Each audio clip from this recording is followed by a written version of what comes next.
ఈ audio trailer release function ఇది. ఈ ఫంక్షన్ లో మాట్లాడక ముందే అత్యాచారం జరిగింది. ఆ సంగతి ఆవిడికి తెలుసు. సో ఆవిడ మీద అత్యాచారం చేస్తున్నదంతా కూడా వీడియో షూట్ చేశాడు. ఫ్యాంటసీ అన్నాడు. అవును. అంటే కెమెరాలు పెట్టి కెమెరామెన్తో షూట్ చేసి ఉంటాడా, లేకపోతే సీసీ కెమెరాలతో రికార్డ్ చేయించాడా, లేకపోతే ఎట్లా అండి? అతని కెమెరాస్లో ఇప్పుడు 7 హార్డ్ డిస్క్లు 8 హార్డ్ డిస్క్లు ఉన్నాయని చెప్తున్నాడు కదా. ఒక కాల్ రికార్డింగే ఉంటే ఒక మెమరీ కార్డు సరిపోద్దండి. కానీ ఒక వ్యక్తి నేను ఇంటెన్షనల్గా టార్గెట్ చేసి లేకపోతే నీ ఫ్యాంటసీస్ని కోసం నువ్వు 8 హార్డ్ డిస్క్లు మెయింటైన్ చేస్తున్నావు అంటే ఒక ఆడపిల్ల జీవితం ఉందా, 100 మంది ఆడపిల్లల జీవితాలు ఉన్నాయా నీ ఫ్యాంటసీస్కి? ఇది ఆటోమేటిక్గా అదంతా కూడా ఇప్పుడు లేవనెత్తే సందేహం అదే. నెక్స్ట్ అవును, కేవలం ఈ అమ్మాయితోనే అయిపోయిందా, ఇంకెవరో జీవితాలను నాశనం అయ్యాయా అని. అవును. ఇక్కడ అర్థం కాదు ఏంటంటే రేప్ చేసేటప్పుడు అమ్మాయికి కూల్ డ్రింక్లో మొత్తం మంది కలిపాడని మీరు అంటున్నారు. ఆమె అన్కాన్షియస్లో ఉన్నప్పుడు ఆమె మీద అఘాయిత్యానికి పాల్పడి దాన్ని వీడియో షూట్ చేసి ఇది నా ఫ్యాంటసీ అని ఎవరికి చెప్పాడండి? ఆమెకే చెప్పాడు. ఆ వీడియో ఆవిడకే చూపించాడు. ఆవిడ మీద అత్యాచారం జరిగిన విషయం మత్తులోంచి బయటకు వచ్చి ఆయన వీడియో చూపించిన తర్వాత కానీ తెలియదు. ఇంకా కొందరి కూడా ఉన్నాయని ఓకే చెప్తున్నారు. ఇది ఎప్పుడు ఫోటో అండి? షూట్ స్టార్ట్ అవ్వకముంది చెప్పాలి.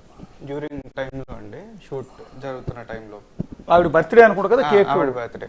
ఓకే, ఆవిడ బర్త్డే రోజు కూడా షూట్ జరిగిందండి. ఆ రోజు కూడా ఇది mid night celebrations, next day shoot జరిగింది. ఆ షూట్ దగ్గరికి కూడా ఉంది, దానికి సంబంధించిన విజువల్స్ కూడా ఉన్నాయి. అయితే ఇప్పుడు తనకి కూల్ డ్రింక్లో మత్తు మంది ఇచ్చి తాను ఎక్కడైతే అకామిడేషన్ ఇచ్చిన ఇంట్లోనే కూల్ డ్రింక్ చేసి, కూల్ డ్రింక్ కాదు, ఆల్కహాల్ ఇచ్చి ఆమె పైన రేప్ చేసి దాన్ని వీడియో షూట్ చేసి అదే వీడియోని మళ్ళీ అమ్మాయికి చూపించి ఇది నా ఫ్యాంటసీ అని చెప్పాడు. సహజంగా ఏ ఆడపిల్ల అయినా ఆందోళనకు గురవుతుంది, ఆశ్చర్యానికి గురవుతుంది, బాధకు గురవుతుంది, ఆవేదనకు గురవుతుంది. నా జీవితం నాశనం చేశాడు వీడని, నా జీవితం నాశనం చేశాడని ఆవిడ పోలీస్ స్టేషన్కి మెట్లు ఎక్కాలి కదా ఆ రోజు. అవన్నీ జరిగినాయండి. పోలీస్ స్టేషన్లకు వెళ్ళబోతుందన్న సమయంలోనే వాళ్ళ నాన్నగారితో మాట్లాడించాడు. ఓకే, ఆన్ ది స్పాట్ ఇమీడియట్గా తను రెస్పాండ్ అయ్యింది, తను చాలా అల్లరి చేసింది. ఇవన్నీ జరిగినాయి. ఇవి జరిగిన తర్వాత అల్లరి చేయడం అంటే మీడియా ముందుకు రాలేదు, తనతో గొడవ పడింది. సో అన్ని సందర్భాలు ఉన్నాయి. అవి మీడియా ముందు వాళ్ళ నాన్న కన్విన్స్ చేయబట్టి, పెళ్ళి అనే ప్రపోజల్ని వాళ్ళు పెట్టబట్టి ఆ అమ్మాయి ఆగిపోయింది, ఈ విషయాన్ని బయటకు తీసుకొని రానివ్వకుండా. సరే, as a senior lawyer, as a senior జర్నలిస్ట్గా నేను మిమ్మల్ని అడుగుతున్నాను. ఒక అత్యాచారానికి గురైన ఒక అమ్మాయి, ఒక అత్యాచారానికి దారుణంగా ఏదైతే ఆల్కహాల్లో మత్తు మందు కల్పించి కాన్కాన్షియస్లో ఉన్నప్పుడు ఆమెపై అత్యాచారం అత్యంత దుర్మార్గంగా పాశవికంగా దాడి చేసి అత్యాచారం చేసిన ఒక దుర్మార్గుడిని ఒక కామాంధుడు వచ్చి నేను నిన్ను పెళ్లి చేసుకుంటాను అనగానే ఈమె ఎట్లా క్షమించేస్తుంది, ఎలా సరెండర్ అయిపోతుంది, ఎలా ఒప్పుకుంటుంది, ఆ తర్వాత అతనితో కలిసి ఎలా యాక్ట్ చేసింది, ఎలా ట్రైలర్ లాంచ్ చేసింది? ఇది నమ్మకస్యంగా లేదు కదా.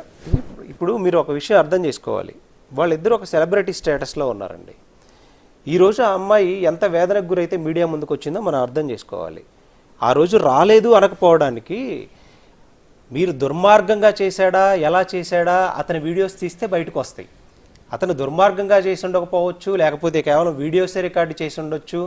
అతని వీడియోస్ తను ఏం చూపించాడు అనేది మనం ఇక్కడ క్లియర్గా చూపించాం. ఆ ఇంటాక్సికేషన్ స్టేజ్లో క్లియర్గా ఫొటోస్ వీడియోస్ తీసుకున్నాడు, వ్యవస్థరతను చేసి అనేది ఉంది. అది అతని ఫ్యాంటసీగా కూడా అతను చెప్పుకున్నాడు. ఫ్యాంటసీగా చెప్పుకున్న తర్వాత ఎప్పుడైతే వీళ్ళు లీగల్ ప్రొసీడింగ్స్లోకి వెళ్ళాలనుకున్నారు ఆన్ ది డే, ఇమీడియట్గా వాళ్ళ ఫాదర్తో కన్విన్స్ చేయించాడు. ఎలా కన్విన్స్ చేయించాడు? వీళ్ళ పాపులారిటీని అడ్డం పెట్టుకున్నారు ఫస్ట్. మీరు సెలబ్రిటీ, తను సెలబ్రిటీ, మీరిద్దరు సెలబ్రిటీస్గా ఉన్నప్పుడు మీరు మ్యారేజ్ చేసుకుంటే మీ ఫ్యూచర్ ఇంకా బాగుంటుంది అనే ప్రపోజల్ తోటి కన్విన్స్ చేయగలిగాడు. ఈవిడ ఎట్లా కన్విన్స్ అయిందండి? నేను అనేది ఈమె మీద జరిగింది ఒక పాశవిక దాడి. ఆమె విల్లింగ్ లేకుండా అత్యంత దారుణంగా ఆమె శరీరంతో అతను ఆటకున్న ఒక ఆట. అవును, దాన్ని ఎట్లా క్షమించింది? పెళ్లి చేసుకుంటానని కానీ అలా ఎక్కొస్తే దేశంలో రేపిస్టులంతా కూడా ఇదే పందాలోకి వస్తారు. అదేదో తెలుగు సినిమాల్లో, పాత సినిమాల్లో కనిపిస్తూ ఉంటుంది. నేను రేప్ చేశాను కాబట్టి కోర్టుకు వచ్చి నేను అమ్మాయిని పెళ్లి చేసుకుని అమ్మాయికి జీవితాన్ని ఇస్తానంటే సరేనని చెప్పి అమ్మాయి తల్లిదండ్రులు ఒప్పుకుంటారు. అది పెద్ద కామెడీ సీన్ కదా. ఇప్పుడు చాలా సంఘటనలు ఇలాగే జరుగుతున్నాయండి. చాలా చోట్ల చాలా సంఘటనలు వేధింపబడిన తర్వాతనే పెళ్లి ప్రపోజల్స్ వస్తున్నాయి. ఎందుకంటే సమాజంలో వాళ్ళ పరువు పోతుందని. ఒక సామాన్య మహిళను తీసుకున్నా కానీ వాళ్ళ